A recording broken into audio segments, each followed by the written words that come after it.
उपासना में समता,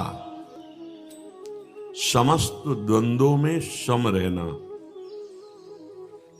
तभी वो परमात्म स्वरूप की तरफ दृष्टि होकर परमानंद में डूबेगा। नहीं तो ये जो द्वंद्व हैं ये सबको पीस रहे हैं। कभी सुख दुख, कभी लाभ हानि, कभी मान अपमान, कभी जय पराजय। पूरा विश्व इसी में आसक्त है। कोई बिरला भगवत कृपा पात्र अंतर्मुख होकर विजय प्राप्त करना चाहता है। अंतर्मुख होकर इन द्वंद्वों पर विजय, जय पराजय में सम, लाभ हानि में सम, सुख दुख में सम, निंदा प्रशंसा में सम। ये हमारा स्वरूप है। हम अपने स्वरूप का विस्मरण करके बहिर्मुख विषम संसार में बहुत बुरी तरह दलदल में फंस गए हैं।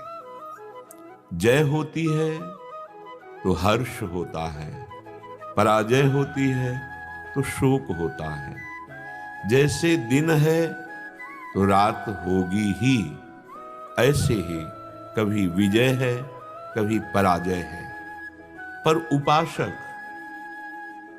अपने अभ्यास में जब दृढ़ होता है तो उसे जय पराजय लक्ष्य नहीं होता, उसका अपना कर्तव्य लक्ष्य होता है। अर्जुन जी जब भगवान की प्रेरणा से ये हृदय में आया कि अब एकमात्र परम कर्तव्य छात्र धर्म से युद्ध ही है, तो उसकी वर्षों पहले तैयारी की। यहां तक कि भगवान देवाधिदेव से द्वंद्व युद्ध किया और संतुष्ट कर दिया। तब उनको दिव्य अस्त्र प्राप्त हुआ, पाशुपतास्त्र। स्वर्ग गए, बड़ा अभ्यास, बड़ी कठिन तपस्या, बड़ा प्रयास, तब वो सर्वश्रेष्ठ धनुर्धर, जहां भी जीवन में कभी पराजय का मुख नहीं देखना पड़ा। वो भगवान लीला विलास के कारण कभी ऐसा कि वो हृदय से असंतुष्ट हो रहे हैं कि मेरी जितनी वीरता और दिव्यास्त्र में प्रयोग नहीं कर पाया, वो कुछ क्षण के लिए। अगर हमारा अभ्यास अंतर्मुख है और हम विकारों पर विजय प्राप्त करना चाहते हैं तो निश्चित प्राप्त करेंगे। चाहे बाहरी विजय हो या अंतर की विजय, दोनों में दृढ़ अभ्यास, दृढ़ अभ्यास, बस दृढ़ अभ्यास। इसमें किसी के आशीर्वाद की जरूरत नहीं है। आपका प्रयास, आपका अभ्यास वो आपको सर्वश्रेष्ठ बना देगा।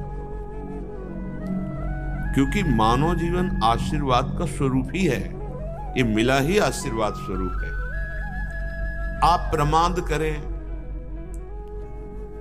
आप अभ्यास में दृढ़ ना हो तो ये काम क्रोध लोभ मोह मद मत्सर, ये विकार बहुत जोर के हैं, इनका बहुत पावर है।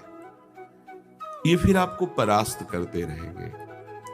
आप स्वाभाविक स्थिति प्राप्त नहीं की अपने स्वरूप की, तो पराजय में निराशा आ ही जाती है और निराशा में फिर सत मार्ग में चलना कठिन हो जाता है।